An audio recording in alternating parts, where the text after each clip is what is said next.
That 90s show is back on Netflix after a very short break for a part 3. So today, let's talk about these new episodes.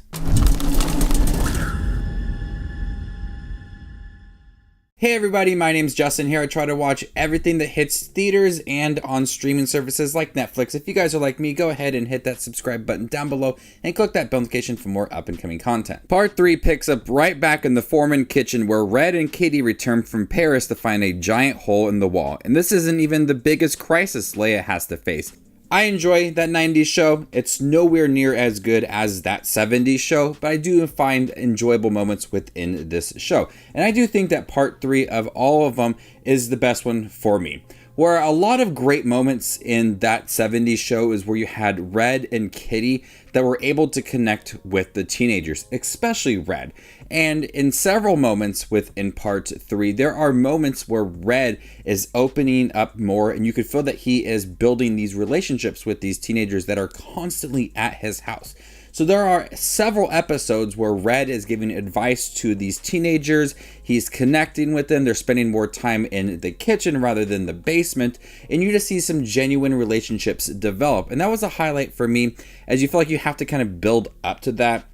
He's always been grumpy, but you didn't feel like he was connected to the teenagers in part 1 and part 2. But the third time around, he's starting to open up to them more. And that allows for Red to be more involved with the story and have more jokes throughout. We do continue the events after part 2 where Kevin Smith and Jason Mewes drive their car through the Forman kitchen. Now there are consequences for all of that.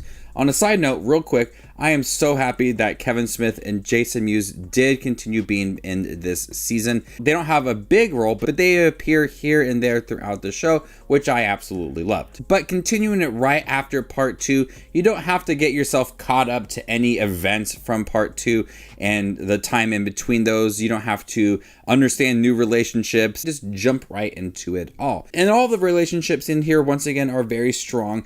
But by knowing all of them and being in this third part now, you see where some of these relationships are going to go, who has the strongest relationships, whose relationships can be tested quite often.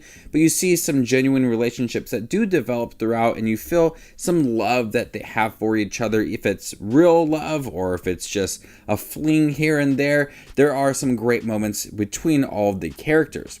And you have a lot of stronger moments for Nate and Nikki and Jay and Leia and all the teenagers in the basement. You see where their relationships are going. You see that they have genuine love for each other. But much like typical teenage relationships, a lot of it is tested. A lot of it is going behind someone's back or hiding secrets from somebody. You feel like it is pretty authentic when it comes to teenage relationships. A little bit cringy at times and a little bit over the top. But I like these characters and I like them since the first part, and you're just becoming stronger this time around. And we do connect it more to that 70s show. We have Jay Kelso's sister involved with in here, and she is very much like him, and she throws a wrench in a lot of the relationships in this season. So I do like some of that. Donna returns for a few episodes. I do wish that some of the original cast members would come back for a few episodes. Ashton Kutcher, Mila Kunis, Topher Grace.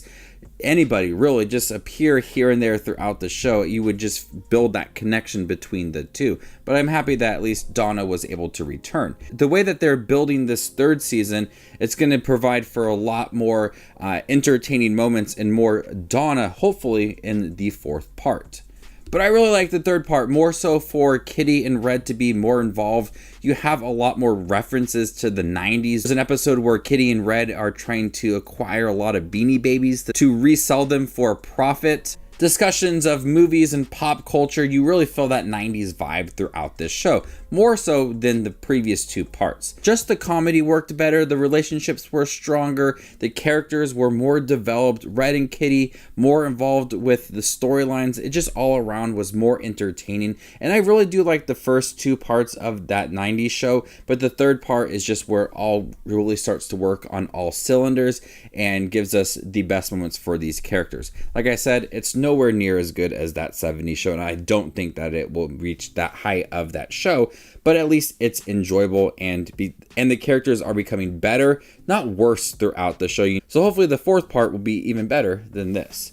So before I give you my score for That 90s Show Part 3 on Netflix, make sure to check out my channel. Here I do movie reviews, trailer actions, ranking videos, tier lists, all that fun movie-related content that you see on YouTube. I do it all here, so hit that subscribe button and get it all in one spot. I'm going to go ahead and give That 90s Show Part 3 a B.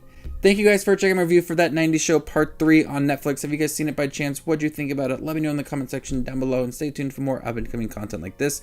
My name is Just Watches Movies, and you guys stay classy, YouTube.